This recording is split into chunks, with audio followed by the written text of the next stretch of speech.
All right, guys. So right now I am currently inside of a Dodge Durango GT blacktop.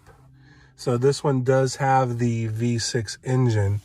And what I do have to say about this interior, since I am actually now sitting in this for the first time, this is a 21 model. This is actually the only Durango they have on the lot here at my local dealer. So my first impression of the interior here is actually, it's a lot better to me in person than the pictures do justice for it. So I have to give them credit. I have to admit that dash does look a little bit better. However, that being said, it looks a little more tamed down than what was currently on there prior, like what I have on my SRT. However, another thing I do have to say about this interior, I'm a big guy. Okay, guys, if you haven't seen me, I'm a big guy. There is a lot of legroom. Now, I have quite a bit of space here with my knees, and I got quite a bit of room. And I don't have this seat actually all the way back. In my SRT, I have to have it pretty much all the way back to get in and out. And I got plenty of space, so I can move this up. And another nice little touch I thought I'd just share with you guys.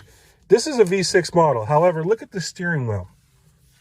They all come with the flat bottom steering wheel, from what I can tell. Now, I'm not sure because I don't have any other Durangos to go off of right now, because there's none on the lot other than mine, which looks like it just came out of the service bay over there. But anyway, it's a flat bottom steering wheel, and these things are about just as thick as my SRT steering wheel is. So I'm actually kind of glad to see them upgrade that steering wheel, because that is definitely something that people would enjoy having on all the trim levels, not just the SRT. Just for safety and for the feel of the car. That flat bottom and the way that this is a lot thicker on there is so awesome. Although this one is a manual to put up and down, mine's electronic, but it is nice to see that they did that on the steering wheel. But anyway, guys, I just thought I'd tell you my thoughts here on the interior. It is nice to kind of see these things right down here as well, the USB-C and whatnot. And the knobs do actually look pretty easy to get to. They look nice and all that good stuff here. But sorry for my finger in the frame there. But I like it. However, I'm still pretty happy with what I have. The only thing I probably would have to say is the legroom definitely is a nice little touch to have. And also, too, the one thing I noticed on these is that it has a lip right here now. Now, on the Durangos that everyone just had one before, you usually have your cup holders here and it rolls over. With this new interior, there's actually like an actual bucket that has depth to it, and there's a lip right here. So when you put cups in here for your cup holders, the other one, there's a bigger one and a smaller one, it doesn't tip over as much with this extra little lip right here. So that is a nice little touch, and that way the knee right here for the passenger isn't as bad as well. But I just thought I'd give my 2 cents here, you guys, on the interior. It is kind of nice to see a lot of the stuff still the same. However, the warning lights right here, that's not a good spot. Someone can reach down there and hit that and keep hitting it all the time.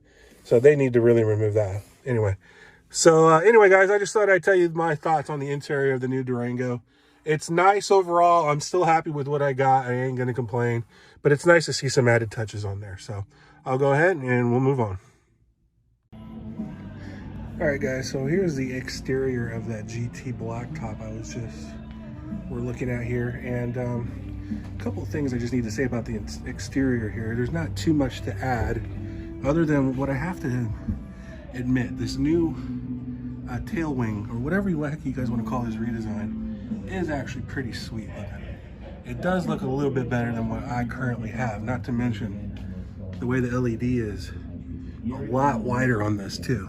If you guys have ever noticed that, it's not just the new wing, but it does have that LED third brake light, and it's a lot wider and more noticeable. I've noticed on other Durangos that are in. And the blacktop does give you the matte black Dodge lettering already on there for you. Not to mention, of course, it comes with a dual exhaust, which is not in black, but chrome tips on there. And this one is an all-wheel drive model, which is actually kind of rare for a GT in this area, just for the fact that usually it's rear-wheel drive. But anyway, I just thought I'd show you the vehicle from the outside on there and whatnot, and show you Durango GT blacktop.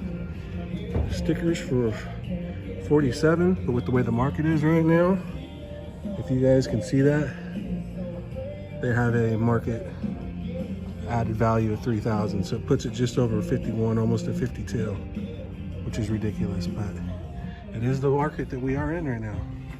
It is the way it is. And I gotta admit, the front end is not too bad.